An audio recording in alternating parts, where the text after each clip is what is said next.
It's the mother of all talk shows. It's the mother of all talk shows. It's the mother of all talk shows. Go get 'em, George.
The doomsday clock is practically at midnight and the doomsday bomber is in the air. That's right, the bomber that drops atomic weapons is in the air, and moreover, it made a stopover at what is laughingly described as a Royal Air Force base in England.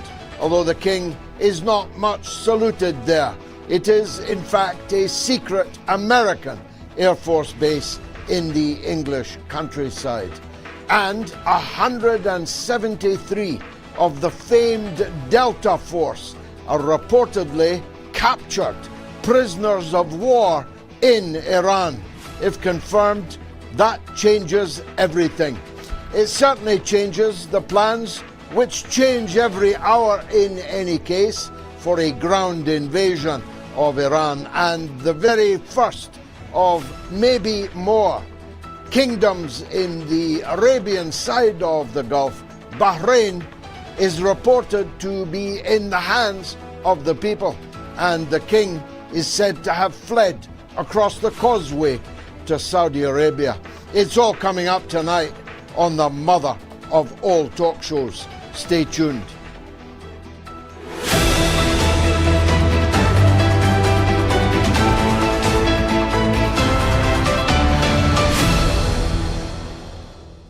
Well, a state of total confusion exists as Donald Trump, despite his bone spurs problem that made him dodge 5 separate call-ups to the Vietnam War, didn't stop him going for a round of golf today. A round of golf today, whilst the world is in total chaos, economies crashing, kingdoms falling, and all as a result of decisions that he made based, he said, on his feelings.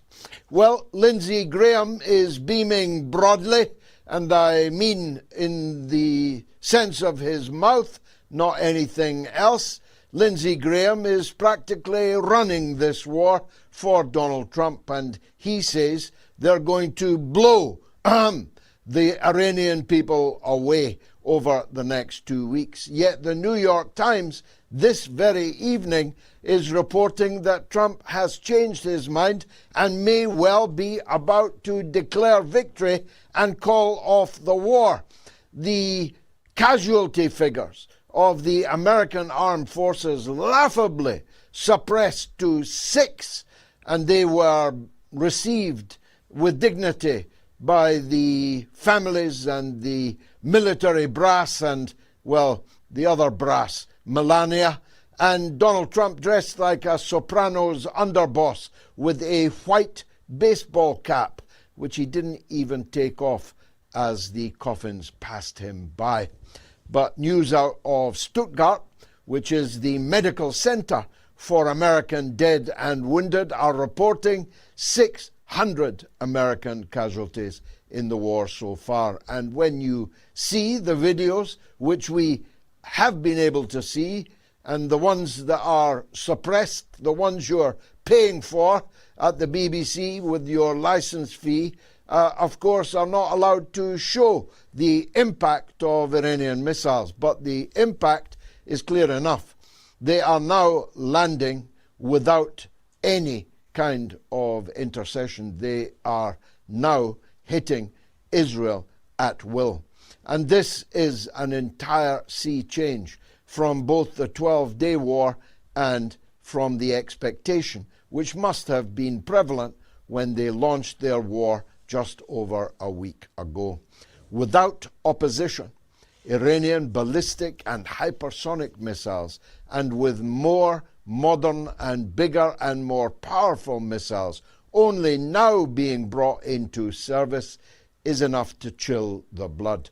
Thousands of Israelis have been casualty to these missiles, and the destruction of thousands of buildings, some of them very important buildings indeed, like the Mossad headquarters, like the Air Force headquarters, like meetings where important officers and officials are gathering, like air raid shelters where the Israeli leadership take cover during bombing raids, have been confirmed hits and have caused massive destruction and casualty.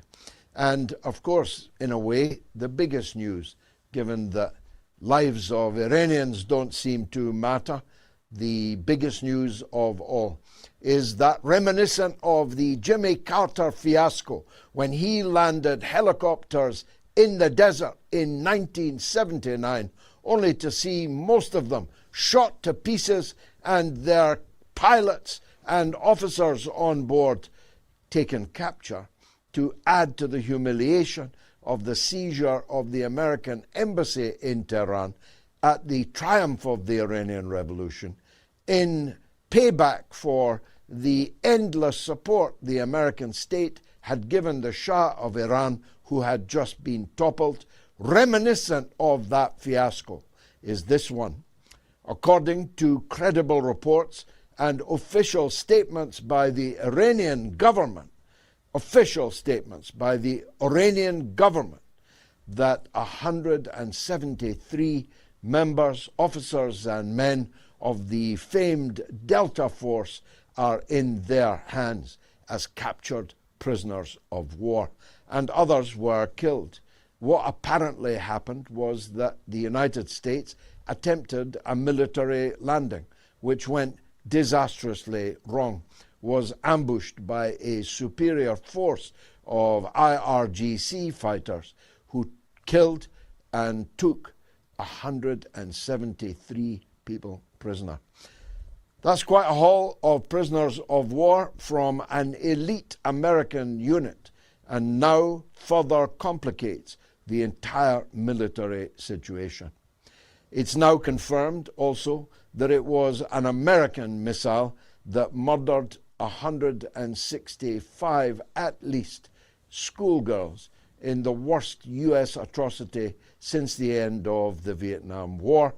Was not an Israeli missile.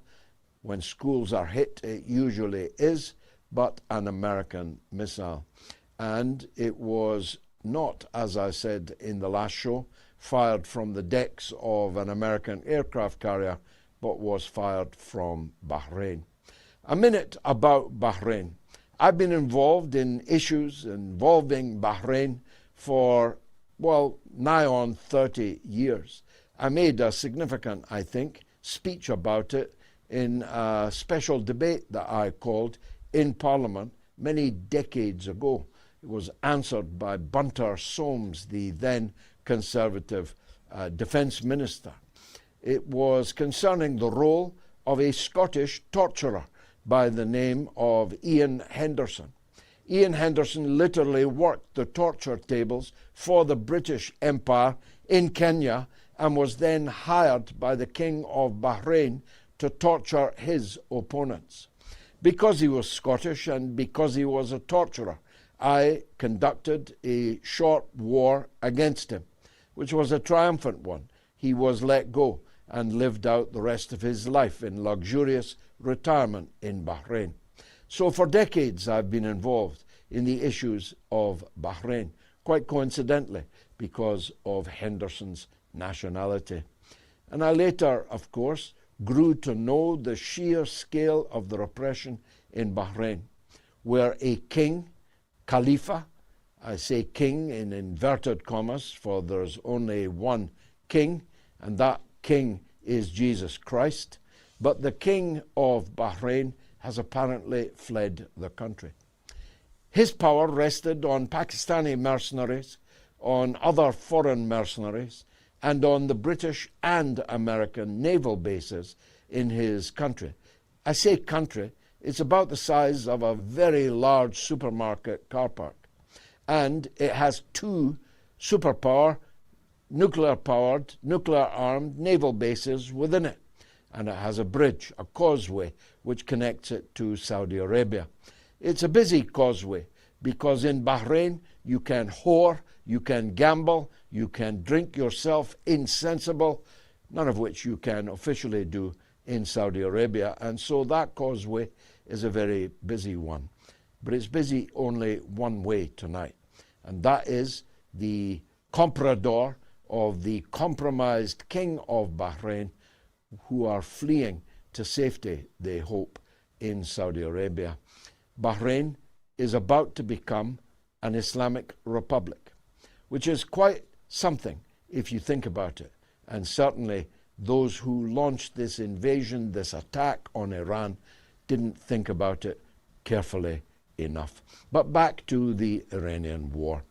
The streets were on fire last night as American and Israeli warplanes and missiles fired from sundry bases around the Persian Gulf set Iran's oil depots on fire and sending into the atmosphere a plume of black poisonous smoke, which is now drifting to other Central Asian countries and will eventually reach China. It has turned the sky completely black. It's amazing, these politicians that tell you you can't have a boiler, you must have a heat pump, you can't have a diesel car, you must drive an electric one. That are you sure you're needing all that electricity that you are consuming? Why not wear a woolly jumper and a woolly bobble hat in the winter and save on your heating bills, to save the planet? It's amazing, all these people who are forever hugging trees and mourning melting glaciers at billion-dollar convocations of environmentalists, but who don't raise a murmur about the devastation to the environment being caused by war. But it's not just the environment, you see, that has been changed as a result of the blowing up of Iran's oil depots.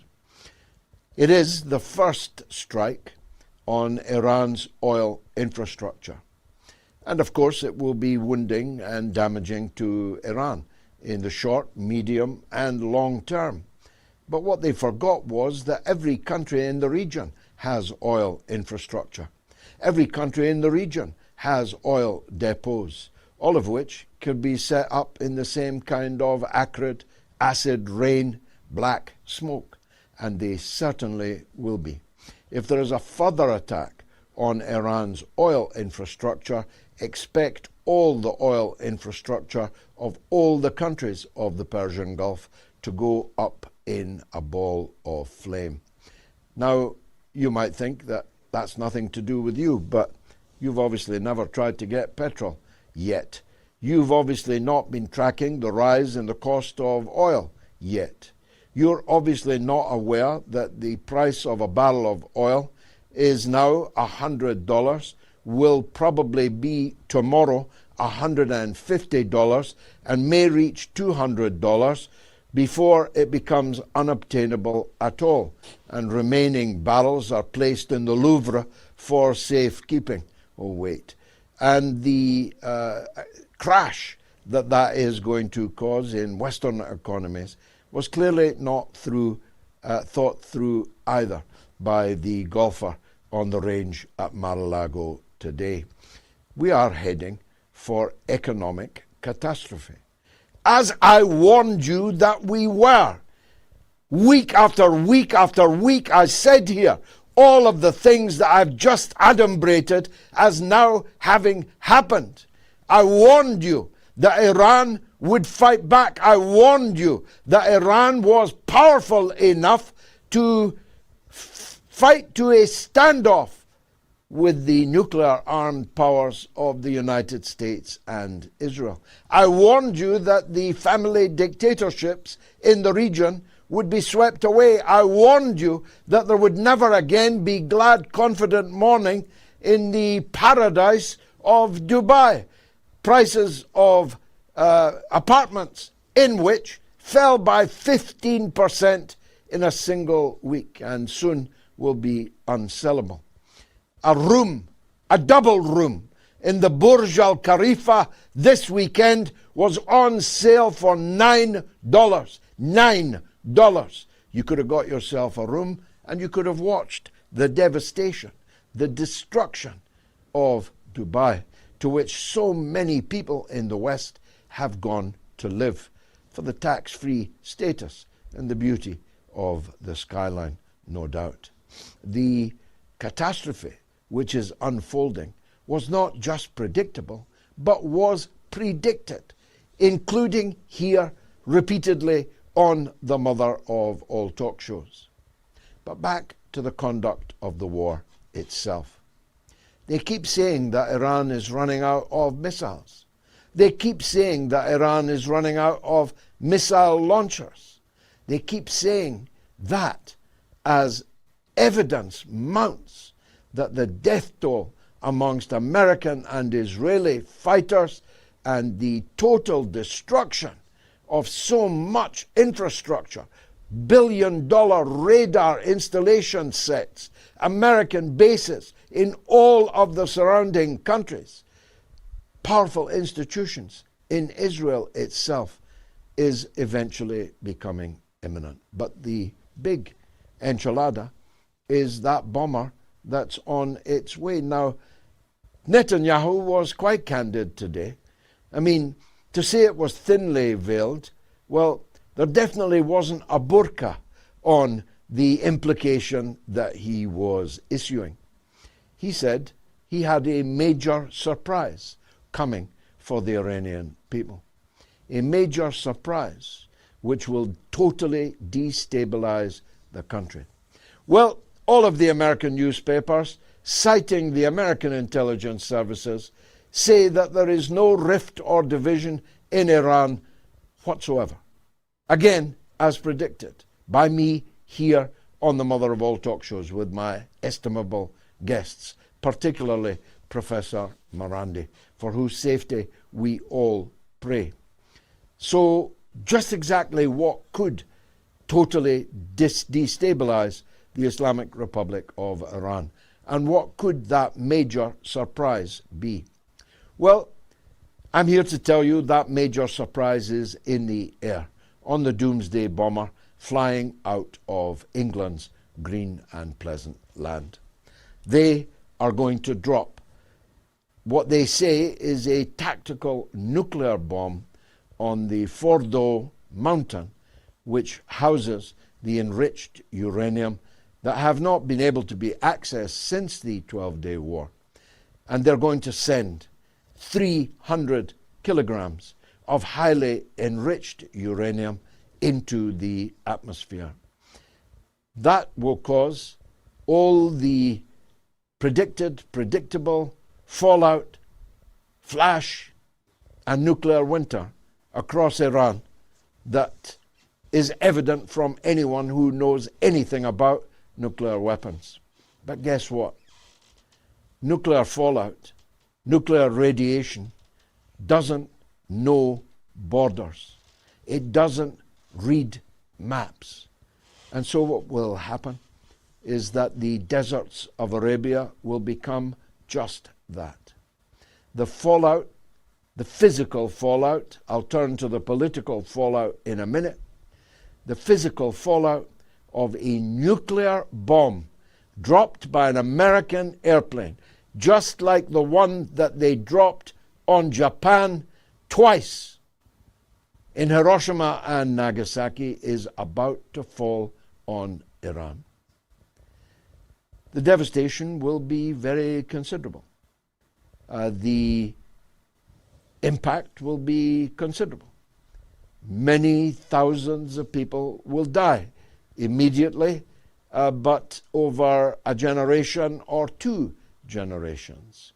The impact will be felt across the world, but it will be felt first and foremost in the Arab satrapies who have given Donald Trump and his family so many diamonds and pearls. The impact politically, however, will be even more explosive.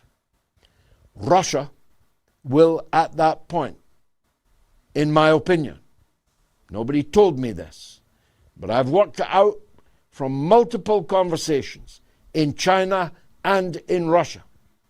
Russia will take Iran under its nuclear umbrella, meaning that any further use of nuclear weapons on Iran will be treated as a nuclear attack on Russia. Then we really will be on the brink of World War III. Stay tuned. I'll be right back.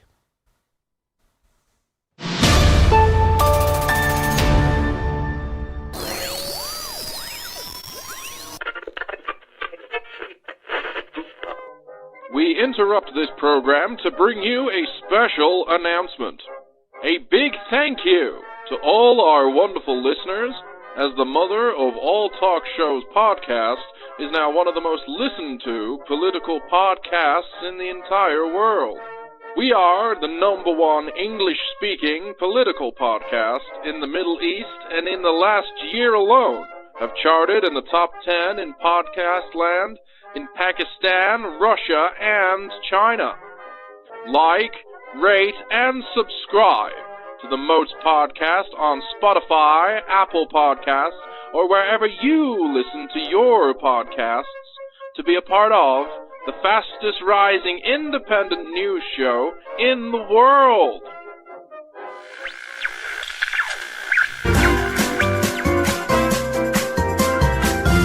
You are listening to the Mother of All Talkshows with George Galloway.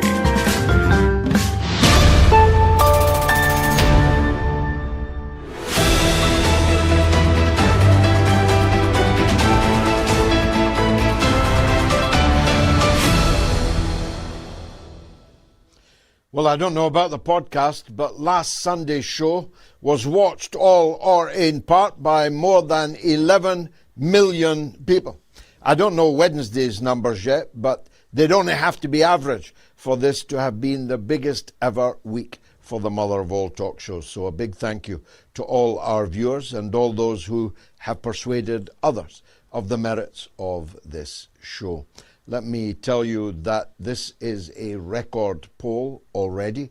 65,490 people have already voted on this poll. Will Iran accept Trump's unconditional surrender demand? Yes or no? In fact, Iran wouldn't accept Donald Trump's unconditional surrender right at this point.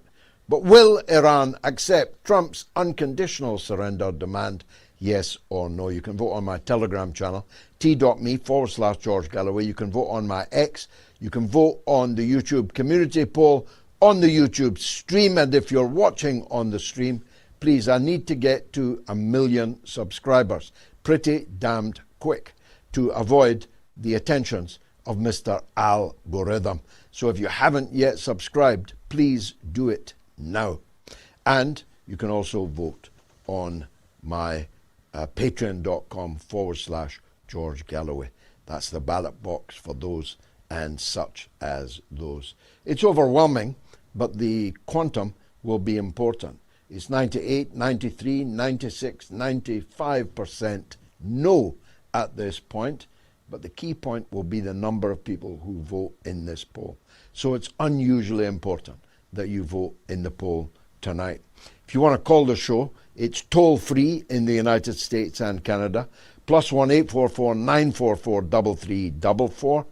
It's free of charge in Britain and Ireland, 08081 965522.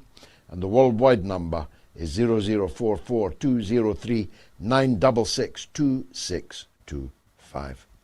Now, a very popular guest is retired Lieutenant Colonel Tony Aguilar, retired U.S. soldier and a former hero of the Gaza Humanitarian Foundation. He blew the whistle on the gangsters who were killing the Palestinian refugees as they queued for food. He later disrupted the American Congress, as many other distinguished soldiers are beginning now to do.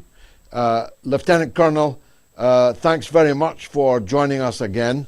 I wonder if you'd give us your considered military view on the state of the war so far before we turn to the political war that must now be going on under the surface, if not over the surface, in Washington itself.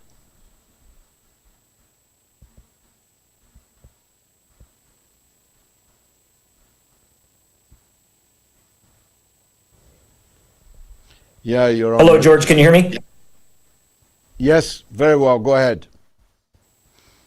Thank you, George. Thank you for having me on for this very important conversation during this very critical time in not only our nation here in the United States, but also for the world. And to provide my military assessment or my analysis of this is, from serving in the military for 25 years, being in wars on the ground in this region, and being involved in the contingency planning or con plans specifically for a war with Iran.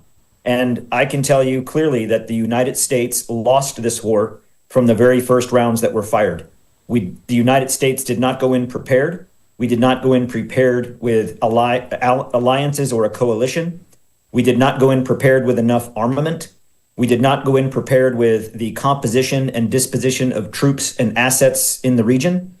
We markedly underestimated the opponent, being Iran, not only their direct capability with missiles, ballistic missiles, but especially their drone asymmetric warfare capability. But we also underestimated their resolve and their ability to continue this fight. I think that in the war room, when Donald Trump was laying out his plans for this, he probably had the chairman of the Joint Chiefs of Staff, General Dan Kane, saying, "Sir, this is not a good idea. We are low on ammunition. We are low on strategic assets. We're putting 2 carriers in the region. And if you've seen the news lately, now we're putting a 3rd. That's not a sign of winning. We're losing." And but just surrounding him even closer, you had Pete Hegseth, Stephen Miller, Marco Rubio, and others, war hawks, warmongers, telling him to do this, do this, do this. And we went in wholly underprepared. And I think that Trump was told that this would last 2 to 4 days, and then maybe 1 to 2 weeks, maybe 3 to 4 months. Now we're looking at till next Christmas. And I think that we're about to get ourselves involved in a very long, unending war, very similar to Iraq, very similar to Afghanistan, but it's going to be bloodier, and it's going to cost America a lot more than those wars did. And I don't think America, the average American back home here in the United States, because quite frankly haven't been paying attention, is ready for the consequences to come. This will change the nature of the United States in the global the global position. Sir, all the signs are, and you've just adumbrated them, but there are more.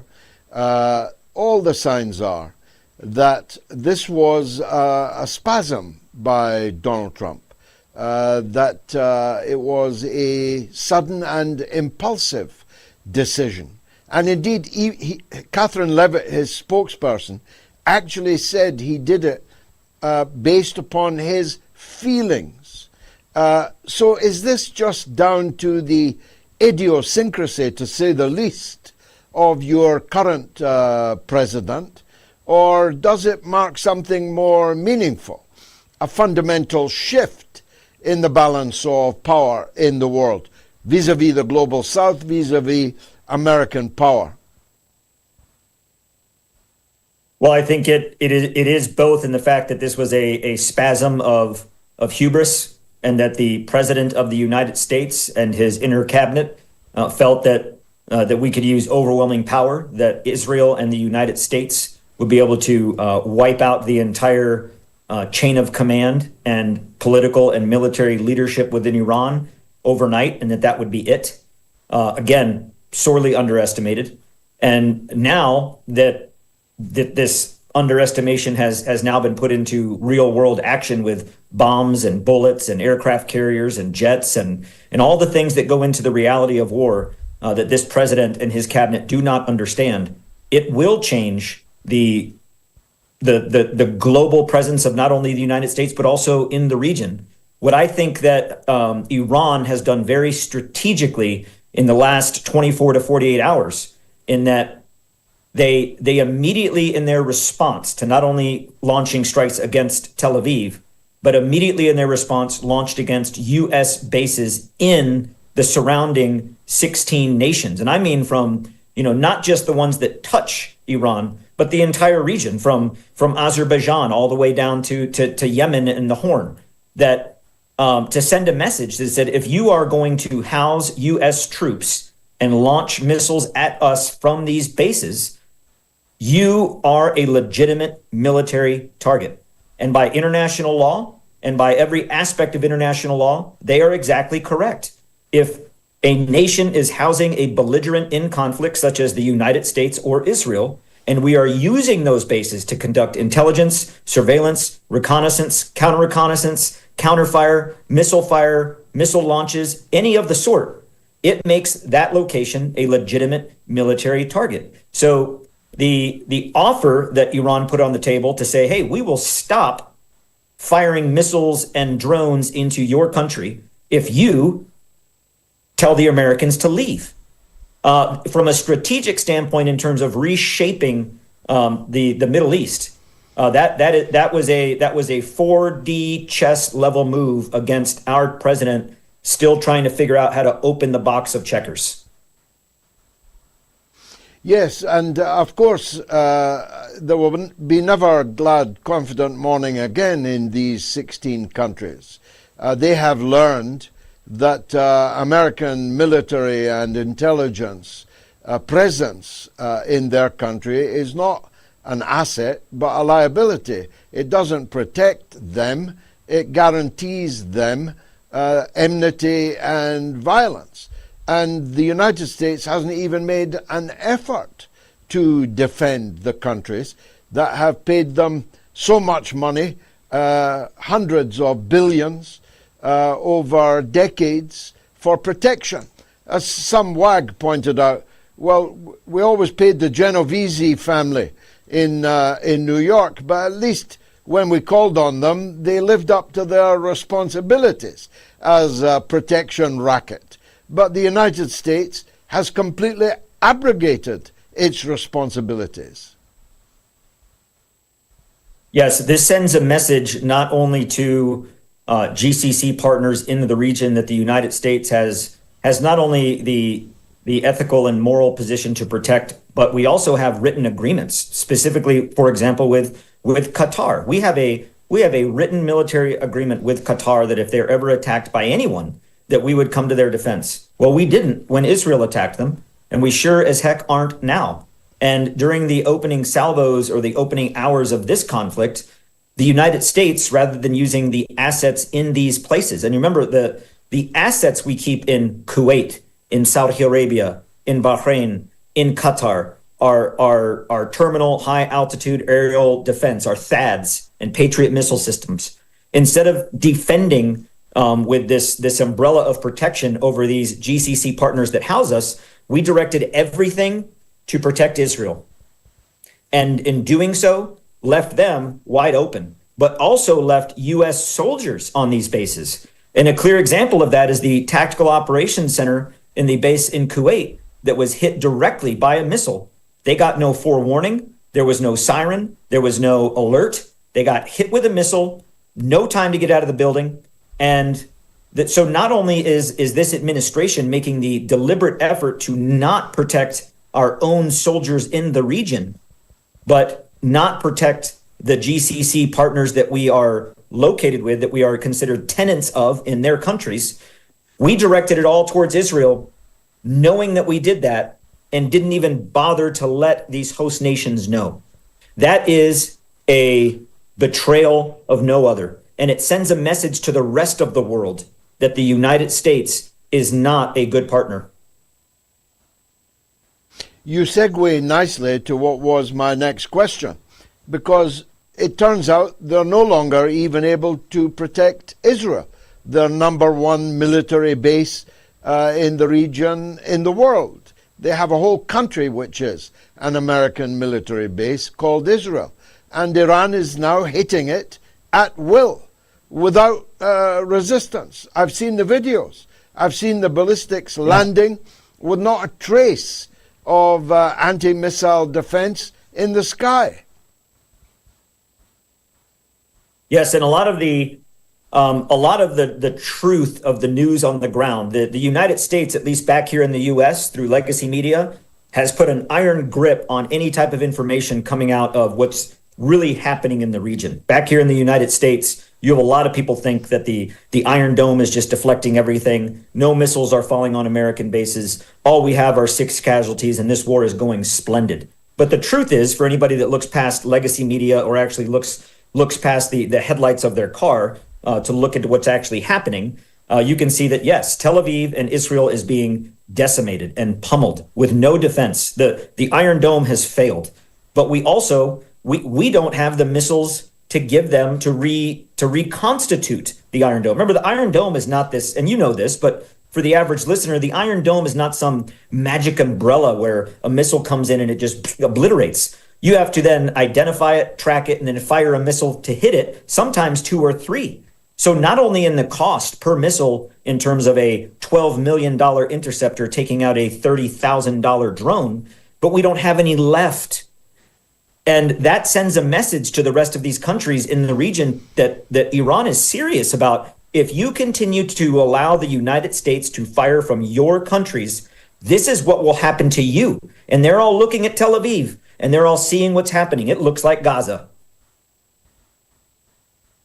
It does indeed. Now, how would it change things, Lieutenant Colonel, if the Iranian claim, and they've made it at the highest level, that they are now holding 173 U.S. service personnel as prisoners of war from the Delta Force, no less.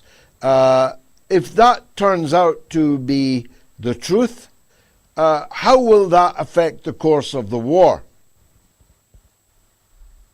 Well, see, this really changes the calculus. And I've seen on open source reporting and local reporting, because, I live a stone's throw away of Fort Bragg, where the Joint Special Operations, Delta Force, the 82nd Airborne Division are all housed in stations. And, you can see the change in the environment when, the thousands of soldiers that normally live in your town are gone, right? A clear indicator. You don't need intelligence to see that. So knowing that they are deployed, knowing that they are there, knowing that we did move forces to the Iraqi border, knowing that I'm sure we have conducted some type of operation, I do not know the veracity in terms of the number of U.S. service members, specifically in special operations, that have been captured or killed.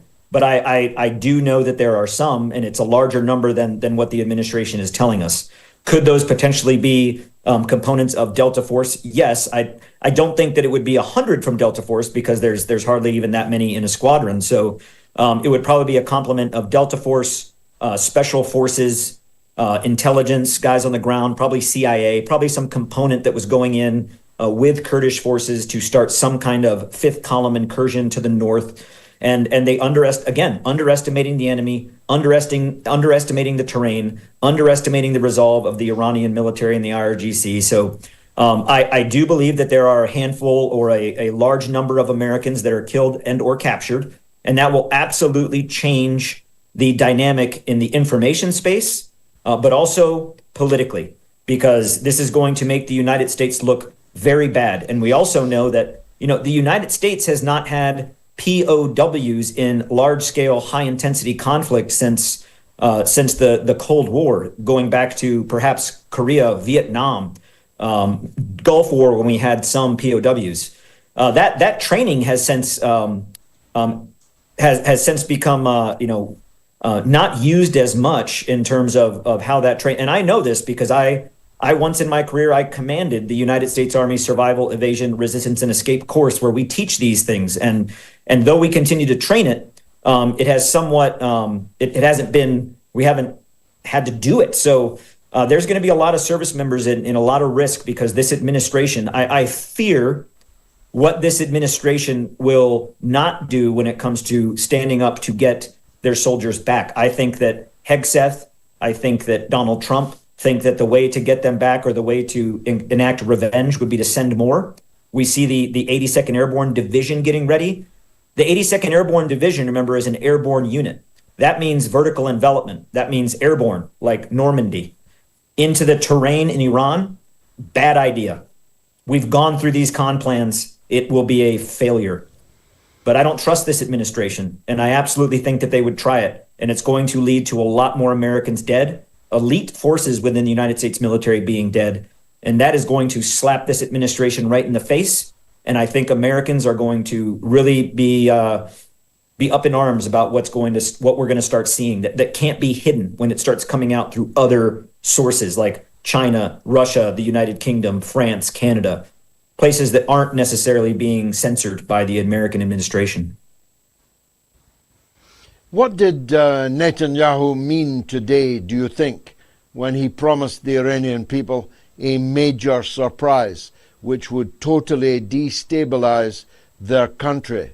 And why is the strategic bomber that left England some hours ago headed for the Middle East? Are they really going to drop a nuclear bomb in the Persian Gulf? I have absolutely no doubt that the United States and or Israel, or in a joint operation, are going to utilize a tactical nuke. And to paint the picture of that, this isn't the days of World War II, where you saw the Enola Gay dropping this bomb and flying away. And I mean, nuclear weapons, especially tactical nuclear weapons, have become much more advanced. The problem with that is that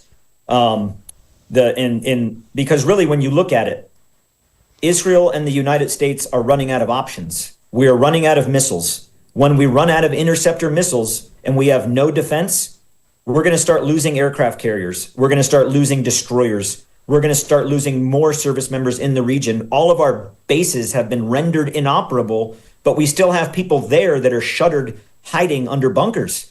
And when there's no more defense, when the THAADs and the Patriots and all systems are down, it is open season, and Iran will have the absolute upper hand in this. And when you consider that, the United States, Israel, won't have any options left. It's like going into a gunfight with not enough ammunition, but your opponent still has bullets. Well, now you got to either retreat and run away, or you got to start throwing grenades. So in this gunfight, Trump ain't going to retreat, so we're going to start throwing grenades. And so the only option we have in that is the tactical nuke. And here's what I'll say. Last week, off the coast of California, the United States fired full capable one of its Minuteman III Doomsday ICBMs, nuclear-equipped intercontinental ballistic missile from California to the Marshall Islands. Fired it, tested it, and made a big deal about it. Simultaneously, this aircraft that you saw that took off recently, that is the 4 Echo Doomsday plane, but what's also another critical component in that aircraft is what really concerns me is the Echo 4 Charlie Night Watch plane. That plane is the command and control component to where if there's nuclear war and if strategic targets are hit, this aircraft through AI with pre-programmed targets can then execute the mission, call it like a dead switch, but it's in a plane. So we not only have this giant nuclear capable 4 Echo Doomsday plane, we also have the 4 Charlie Night Watch, which is the complementary command and control aircraft with that bomb-loaded aircraft. So that's what's really concerning. We have not just taken the cover off the old car in the garage. We've filled it up with gas. We've started it up to run, and now that's all that's left is to drive away. And I feel that this administration, especially under the influence of Netanyahu, will utilize a tactical nuclear bomb in the coming days. I fear that greatly, and I think it will happen. It's almost impossible to believe that we're having this conversation and placing us in such uncharted waters since the end of World War II, at least. But what would the geopolitical implications be to the use of a nuclear weapon against Iran? Pakistan is next door, it's nuclear armed.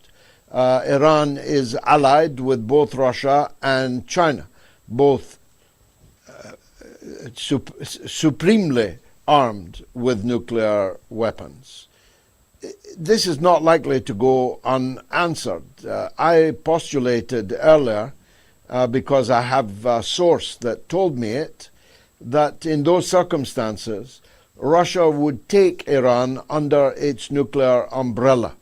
I have no source in China that has opined, but from Russian sources, knowing the importance and significance of this, the taking of Iran under the nuclear umbrella of the Russian Federation might very well happen.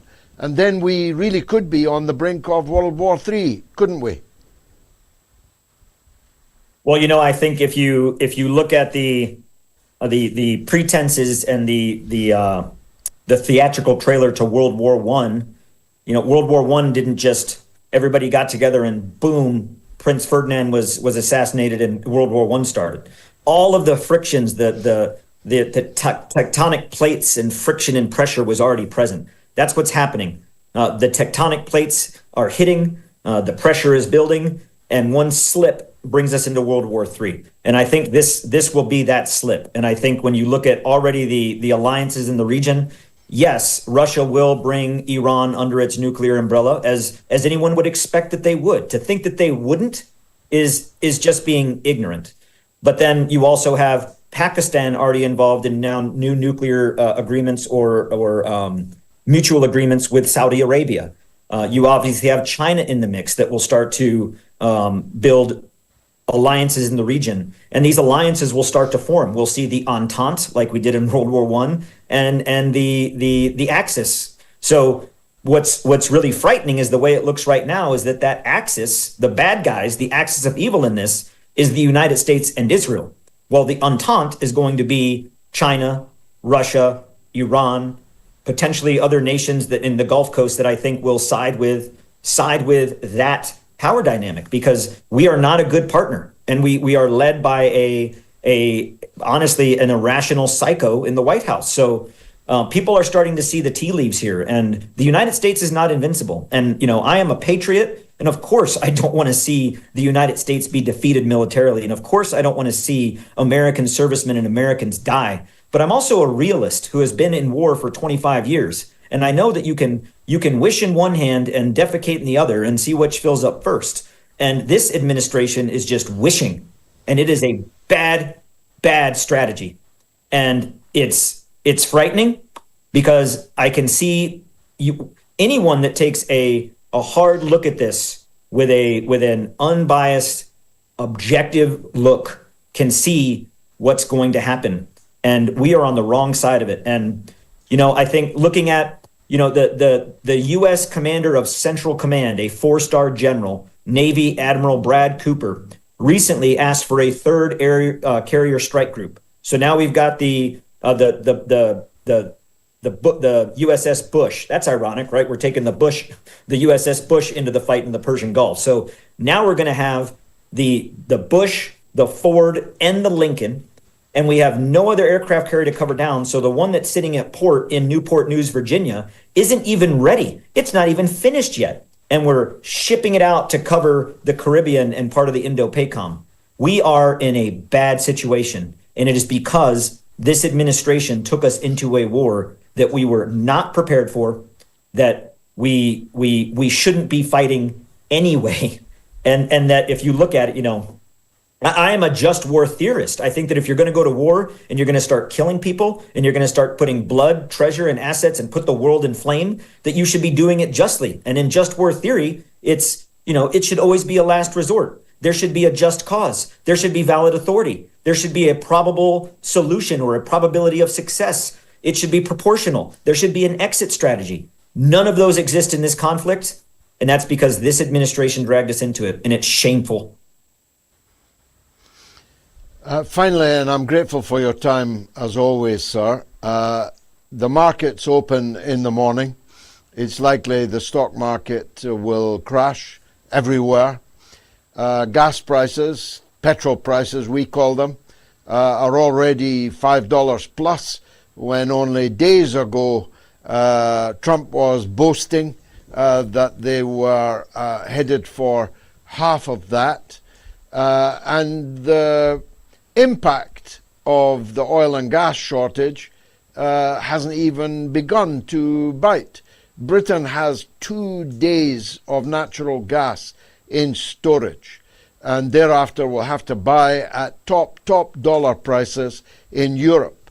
And it's still winter and cold. This week is going to be an economic Armageddon.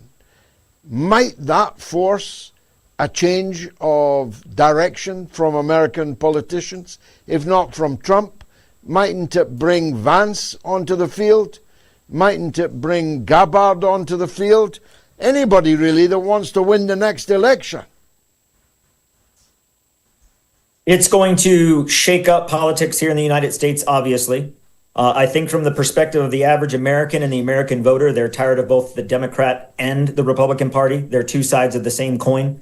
They're just as bad, just in their own ways. But to the market's point, yeah, the price of fuel has already gone up going into this weekend.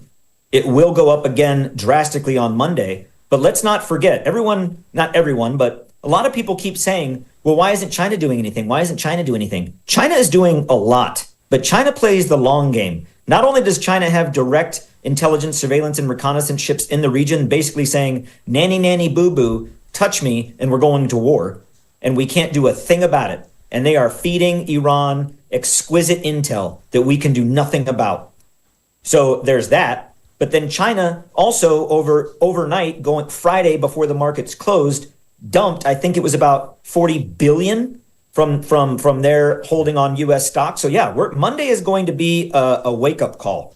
And I think in D.C., you're going to see politicians jumping ship. And what I say is that what I've told a lot of these politicians in D.C. in my visits over the last 8 months going up there every week is, oh, you're going to jump the ship, and I'm taking names. And that lifeboat you're in, you're going to be held accountable. Wow. Lieutenant Colonel Tony Aguilar. A lesson, a tour de force for all of us.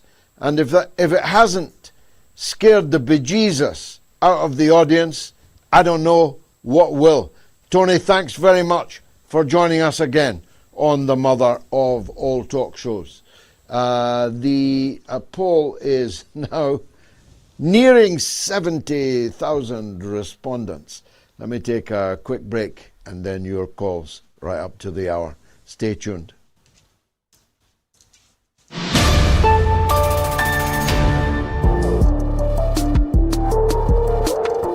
I think you don't have to worry about these things with Mamdani, because my overwhelming feeling is that Mamdani is a phony. He has as much intention of doing these things as, I compare him to a figure in British Labour history who became briefly famous in the US when Joe Biden was found to have plagiarized him during a presidential run some decades ago. But that man's name was Neil Kinnock.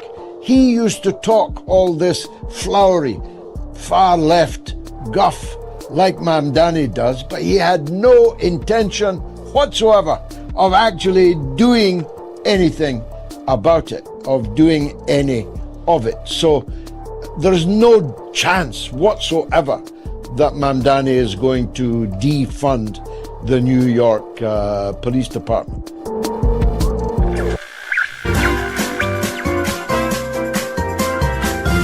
You are listening to the Mother of All Talk Shows with George Galloway.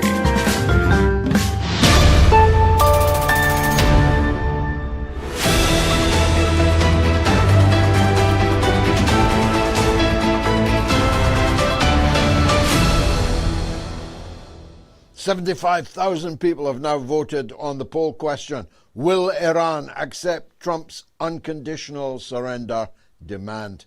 I'd have stopped it after surrender myself. The quantum is vast, but the decision is overwhelming. Let's take Hussein in London on the war with Iran. Hussein, welcome. Hi, George. How are you? Yeah, by the grace of God, good. I'm worried. Yeah. I'm worried if we'll still be here next Sunday, though. Oh, thank you. I'm an Iranian viewer who watches your show basically on regular basis. I want to share my perspective on the war of Iran. I believe that this war never should happen. I think that Trump was pushed by Netanyahu and Epstein class to start this war, and so this war shouldn't happen. But I think as a result of this war, Iran would come stronger, and even maybe a few new Islamic countries like Bahrain, like Qatar or Saudi Arabia, and even maybe Jordan will come up as a new Islamic republic themselves. And then after that, I don't think USA would have any base in the Persian Gulf.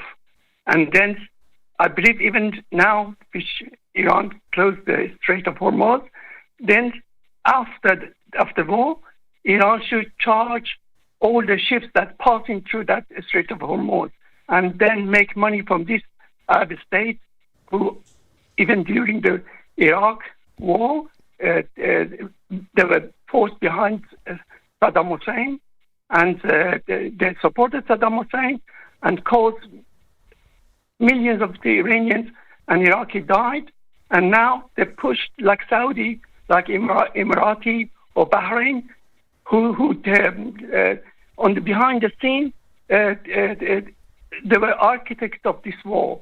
It's just not the Zionists, Israeli Zionists, but also these Gulf countries. Well, as I said, Bahrain seems to have been the first domino to fall, but I don't believe it will be the last.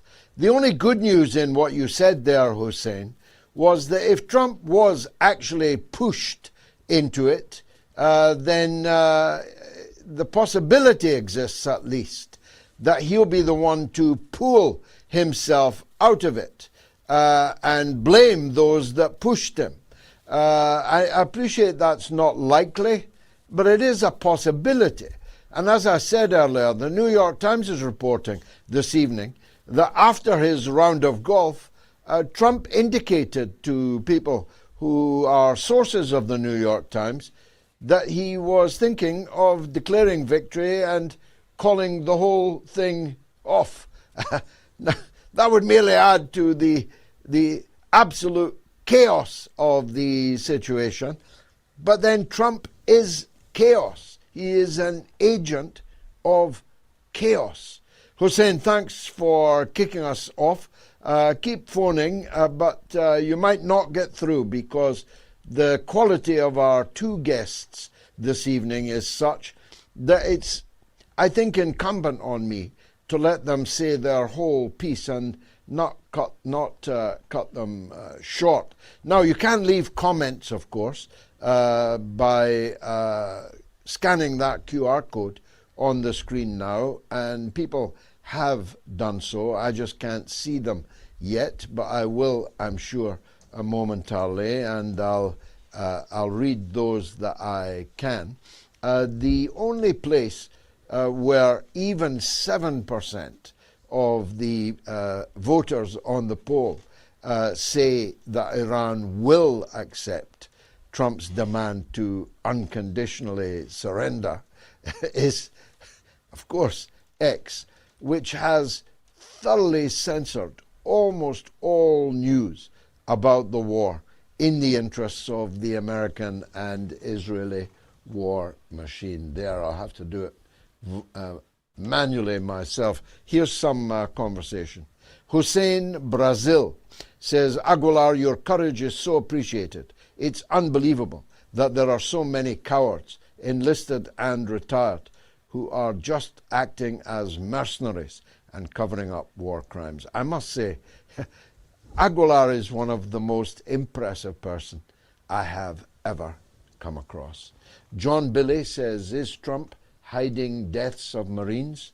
Check out death of Corporal Kelvin Melendez, died in Saudi Arabia, media are reporting.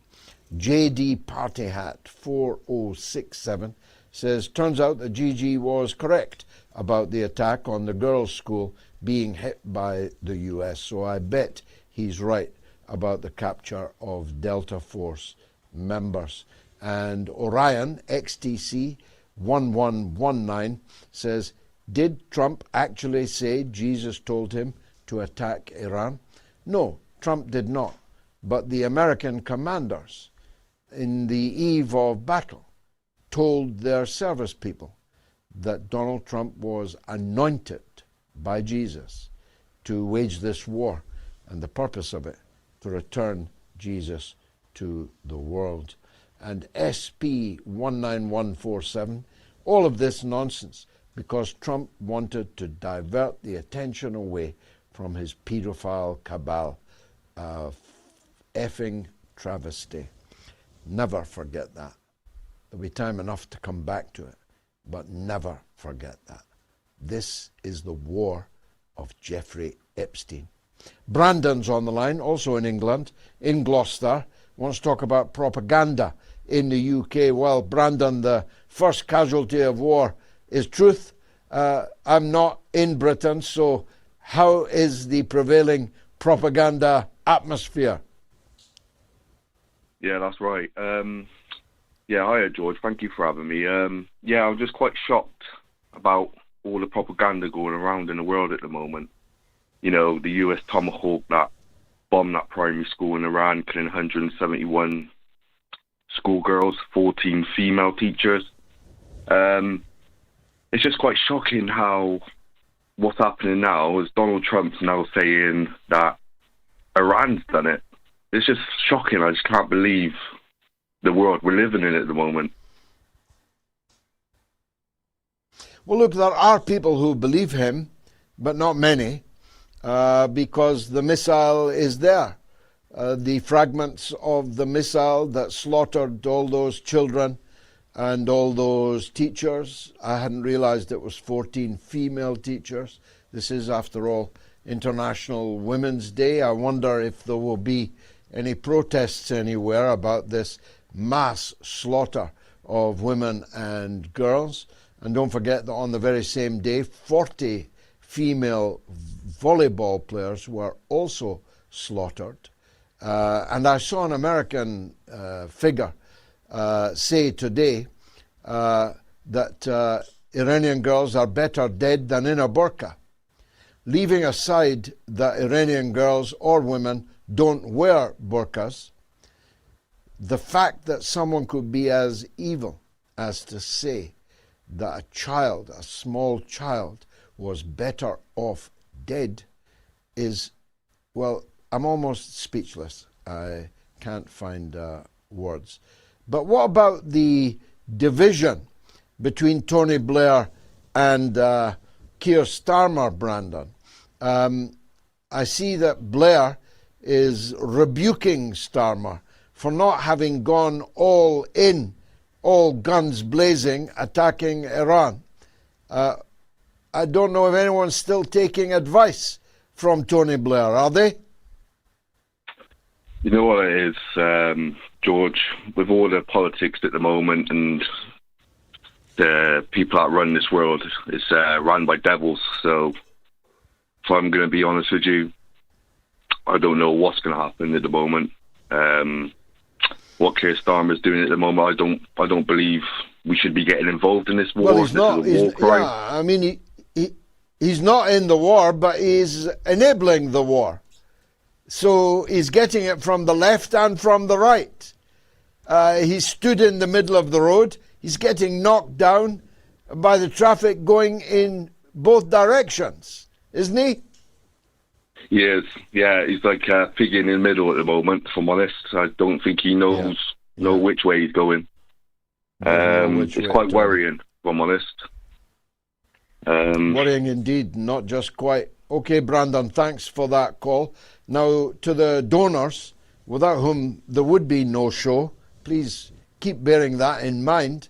I'd like to thank them for a great week of donations, and in particular, gratitude to Carl Sco, Matt Wilkes, Obaid Said, Nizar Akil, and David Waltham, along with many, many more.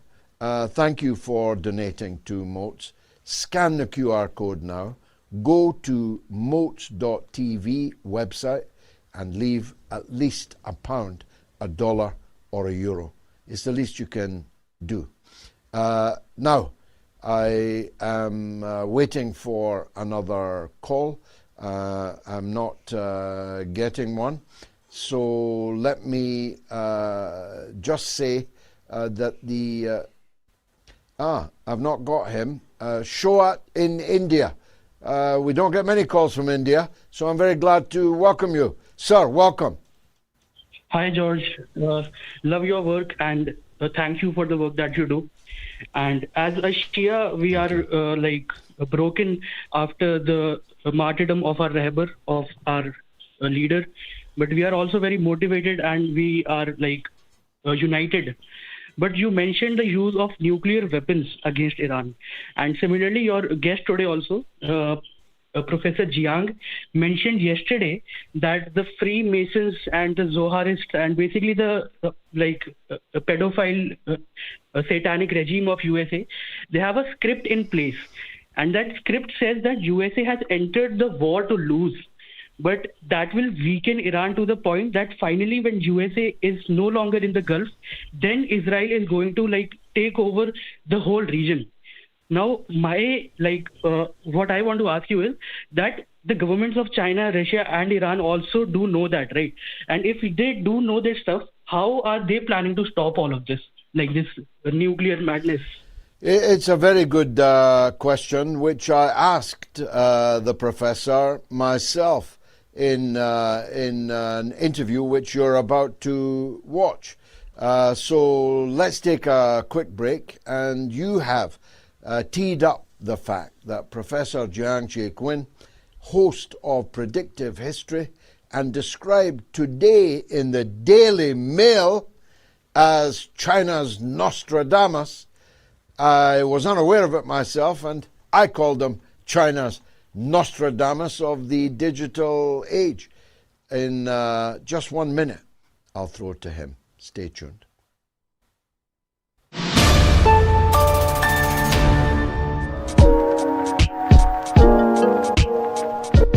Full marks to you for your dogged persistence and your quiet and dignified insistence that you were right and I was wrong. I don't actually recall the clash that we had, but I would have to say that you are being proven right, and I am being proven to have hoped for things that have not transpired. Because I said all along, I repeated it 100 times, that the big enchilada, World War III, an intensification of American involvement in the Ukraine war was more likely to happen under the Democrats, under President Kamala Harris, than under a renewed President Trump. And I'll go to the stake defending that position.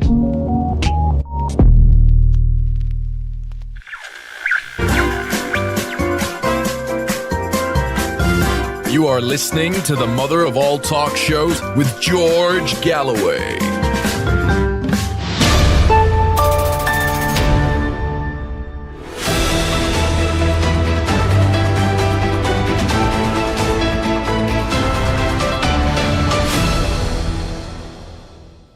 Now, Professor Jiang Xueqin is, of course, asleep now. But earlier, I interviewed him on your behalf. And I started by asking this Nostradamus, who has become a viral historian, totally viral. Proactive history is now sweeping the world. And this Professor Jiang agreed to come on the Mother of All Talk Shows. I'm very glad to say, and so will you be when you've heard this interview. I asked him for his thoughts on what was happening right now in the Middle East. This is what he had to say. Yeah, so right now, the United States and Iran are at war with each other. And what I expect to happen is that the United States will launch a ground invasion at some point. In fact, there are rumors that the 82nd Airborne Division has been deployed. They've canceled their training and they have received their deployment orders. Those are just rumors, not confirmed, but there's a lot of chatter, and we can expect a ground invasion at some point. I predict that this ground invasion will fail, which will lead to the collapse of the American empire. Basically, the United States will retreat from the Middle East, and CENTCOM, Central Command, will be absorbed into Israel. And so what will happen is then that Israel will achieve the Greater Israel Project. The Israelis believe that the Middle East was promised to their ancestor Abraham by Yahweh, their God. If you look at a map of the Greater Israel Project, it extends from the Nile to Euphrates. It encompasses Lebanon, Syria, parts of Turkey, parts of Saudi Arabia, and parts of Egypt, meaning that regardless of how this war in Iran progresses, Israel will continue to be aggressive. In fact, the former Prime Minister of Israel, Naftali Bennett, has said that Turkey will be the new Iran, meaning that after this war against Iran is over, then Turkey will be the threat. And so we can expect that Israel will continue to be aggressive and eventually conquer most of the Middle East once this war in Iran concludes. And then Israel will establish something called the Pax Judaica. The Pax Judaica is really the empire, a trading empire, a financial empire, a technological empire based in Jerusalem. And they see it as fulfillment of biblical prophecy. They want to rebuild Solomon's temple. That means that they will at some point destroy the Al-Aqsa Mosque. In fact, there are rumors that the Israelis have shut down the Al-Aqsa Mosque. And right now, they are, and again, these are just rumors, not confirmed, but people are people suspect that the Israelis are implanting explosives for controlled demolition so that they can blame a Iranian missile on the destruction of the Al-Aqsa Mosque, which, as we know, is the third holiest site in all of Islam. In fact, on YouTube, there's a rabbi who talks about this plan. He says that wouldn't it be wonderful if during a war, an Iranian missile hit the Al-Aqsa Mosque, and the Arabs and the Persians would go fight each other, and those animals would kill each other. Those are his literal words. So we can also expect at some point that the Al-Aqsa Mosque will be destroyed. So that's how I see this war in the Middle East progressing in the next 4 or 5 years. Well, there is an eschatological flurry, a blizzard, a hail coming like missiles everywhere. America seems to be in the grip of a kind of Old Testament frenzy. And even American officials are talking in these apocalyptic terms, hurrying on Armageddon, explicitly stating that killing Iranians will hurry up the return of Jesus to the world. Scientific men like you and I probably don't have to spend too much time on this eschatology, but let's talk about what it would mean in practice. Netanyahu spoke this very day about a major surprise that he has coming for the Iranians, which he said will completely destabilize the country. Now, I mean, it's thinly veiled. I mean, there's not exactly a burqa on the meaning of that. It means either ground invasion or a resort to nuclear weapons. Let's start with the second hypothesis first. What would it mean if Israel launched a nuclear weapon at Iran? Right. So the strategy is to use a tactical nuclear weapon against Iran's underground missile cities, missile bases. Right now, American airstrikes, Israeli airstrikes, cannot penetrate underground and destroy the capacity of the Iranians to fire ballistic missiles and drones at the GCC and at Israel. And what experts say is that a tactical nuclear strike will not destroy these cities, will not destroy these bases, but they will seal off the entrances and make them inhabitable, make them useless, basically. So a tactical nuclear strike is definitely part of the military strategies of the Israelis and the Americans. I personally do not believe this is likely. And there are certain reasons why I am not that convinced that they will in fact use a tactical nuclear bomb. The first reason is just military doctrine, where militaries tend to be bureaucracies, very strict chain of command. And in order for the military bureaucracy to function, you need a strict military doctrine, an understanding of how to fight a war. Now, Israel has something called assumption option. The idea is that if the very existence of Israel is threatened at any point, then Israel will launch all its nuclear arsenal, and it could be, and people argue about how many nukes it has, like 90 to 300, okay? But Israel would launch these nuclear weapons and nuke all the world cities, okay? And this is called assumption option, where Israel is not retaliating, but Israel is just destroying the world. So in other words, Israel has a strategic nuclear arsenal and not a tactical nuclear arsenal. And it's actually not that easy to transfer from a strategic nuclear arsenal into a tactical nuclear arsenal. So that's one major limitation to this idea. The second thing is that we assume that the Israelis and Americans are going to go into Iran and they want to win this war, whatever winning means for them. They have not actually defined what meaning means. But, you know, if we look at eschatology, if we think that, in fact, that Israel and America are conducting this war in order to bring about the return of Jesus, which is what many American soldiers believe, then the eschatology requires America to lose this war. Because if America were to lose this war, then Israel would emerge as a dominant nation in the Middle East. So Israel doesn't need to beat Iran. Israel just needs America and Iran to destroy each other. And so for that to happen, you would want a ground invasion. So Israel wants to position America so that it is forced into a ground invasion. So I think a much more reasonable option would be to send in limited ground troops, perhaps the 82nd Airborne Division to try to capture a nuclear site, to decapitate Tehran. I'm not quite sure what they have in mind. But again, I'm not actually, I am not at all convinced that a nuclear option is on the table. And the third problem is Russia.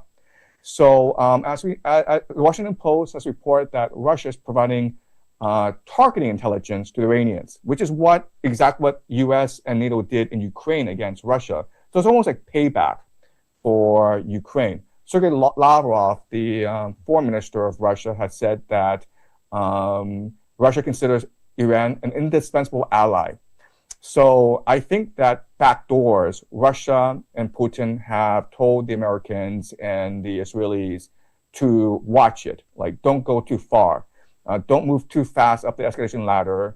And at some point, I predict that Putin will put Iran under the Russian nuclear umbrella, meaning that any nuclear weapon used in Iran will be considered a direct attack against Russia, and Russia will respond accordingly. Well, you'll have successfully chilled the blood of most of the audience, Professor, and that's of course, inevitable given the gravity of your message. So let's look at that first hypothesis then. No nuclear attack, but a ground attack. Now, Iran is 93 million people. The American intelligence agencies themselves are reporting that no significant breach exists in Iran. The much vaunted liberal classes, pro-American liberal classes in Iran are really limited to the vestibule, the foyer of the Intercontinental Hotel in Tehran. And in any case, according to the propaganda, thousands of those were killed by the Iranian government's forces only a couple of months ago. So we may surmise that the Iranian people are, to a very significant extent, united in the face of this enormous aggression. So you drop by parachute the 82nd Airborne into a 93 million population with a mountainous and vast territory. What happens next? Right. So I don't think that they will actually do that either, because as you point out, parachuting any amount of soldiers into the middle of Iran is just pure suicide. They are bound to be either killed or captured in the process, which would be completely humiliating for Trump and Netanyahu. You're absolutely right in that Iran is much more unified than ever before. So in June, there was a 12-day war. And in the first few days, Israel was very successful in decapitating the regime. A lot of generals, a lot of scientists, a lot of high officials of the Iranian government were being targeted and were being killed. But that attack expended a lot of Israeli resources in terrain. They had spent years developing intelligence, human intelligence networks that were uncovered because of this 12-day war. Also, because of the indiscriminate killing during the 12-day war, the Iranians struck back hard against Israelis and it really unified the people. The Iranian government was much more resilient and much more resolved than the Israelis predicted. They actually believed that airstrike decapitation would basically destroy the government, so it were a house of cards. You fast forward to January, where there were these mass protests across the country. And we know that this is a part of the classic color revolution playbook, where Mossad agents were embedded among the protesters. Many of these protesters were paid agents and saboteurs developed by the Israeli over a number of years. But the Iranians were able to close off the internet and jam Starlink and discover these cells. So another way of saying this is that the Israelis had spent years in building up networks throughout Iran that they could use for this war.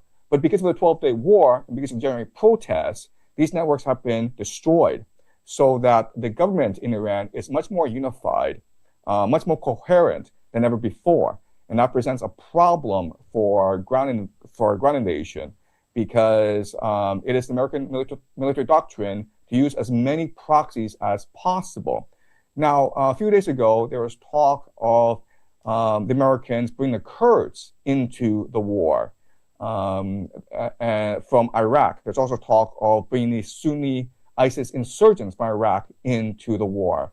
And as of today, we've discovered that the Kurds have refused this American offer to join the war. And if America were to launch a ground invasion, it would have to do so by itself. And quite honestly, I would not know how it would actually launch the ground invasion.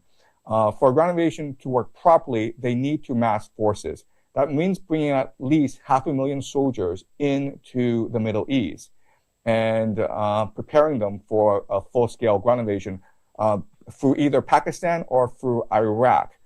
And right now, the GCC countries are being bombarded by drones and ballistic missiles. And so it'd be very hard for troops to be prepared and to be staged properly. So the ground invasion is part of a plan, but I don't really know the specifics of how they would accomplish such a ground invasion. And of course, Pakistan showing all the signs of being more likely to intervene, if they intervened, on the side of Iran rather than on the side of the United States, certainly if you judged by their rhetoric. Now, Professor, we already know, despite the censorship and self-censorship involved, that this is not a one-sided war, that the Iranian ballistic, hypersonic, and even drone response is taking a severe toll on cities like Tel Aviv and Haifa. What do you estimate? How would you calibrate the level of damage on the Israeli side? Right. So the main lesson that the Israelis learned from the 12-day war is to censor its own people, to make sure that this footage of destruction would not come out and be made public around the world. So I think that Israel is far more resilient than people believe. Yes, a lot of people are leaving Israel. Yes, the Iranians are doing a lot of damage, but the Israelis are an eschatological people. They really do believe that this is the end times. And they have been extremely fanatical ever since October 7th. So I think that the Israeli people themselves are much more unified, much more determined than people assume, even though I assume that the damage to Tel Aviv is just vast. The real issue are the GCC countries. The GCC countries are extremely vulnerable, much more vulnerable than people previously imagined. So the GCC countries before thought that, we are neutral, we are Muslim. So if there's a war to break out between Iran and Israel, then we'll be neutral and Iran will leave us alone. The problem is that Iran recognizes that if America attacks us, then we need to be able to defend ourselves. And the American military is ultimately supported by the GCC countries, because it's the GCC countries that pay for the weapon systems that house American soldiers and that allow American Air Force to use its airspace to strike Iran. So the Iranians are very smart in that the first two things that they did after the war started was, one, de facto close off the Strait of Hormuz, thus strangling the global economy, and then launching drone strikes against the GCC nations. Now, these drone strikes are extremely controversial, and there's a lot of debate about them. So, for example, at first it was reported that the Iranians used a drone to hit a Saudi Aramco oil facility, thus damaging the energy infrastructure of Saudi Arabia. And that's grounds for a declaration of war. But later it was reported that actually this drone came from the west in Lebanon rather than from the east. And the Iranians actually denied this, saying that we want to protect our oil facilities just as much as you want to protect your oil facilities. So why would we give you a reason to come attack our oil facilities, right? We're better off attacking U.S. bases. We're better off attacking the Fifth Fleet in Bahrain. We won't waste our precious ammunition targeting oil fields. And also, Tucker Carlson on his show told us that he was told by the Qataris that they had arrested 2 Mossad agents suspected of infiltrating Qatar in order to commit false flag sabotage operations. And the Qataris have denied this report, but we can suspect that this is true because it really is the Mossad MO. So the GCC nations are the ones that are in real trouble because of this war.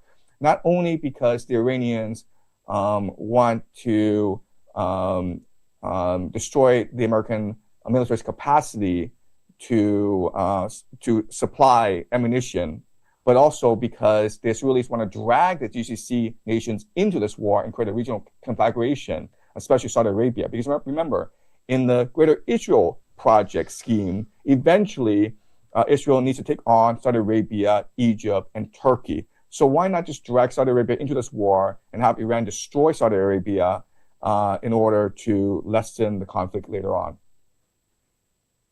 And yet, Professor, it's raining oil in Tehran today, and I dare say also in Haifa, because for the first time in the war, and it's a war that's lasted a whole week, which is a long time by today's standards, the oil depots of Iran were apparently completely destroyed, and the streets, the very streets of Tehran, are on fire.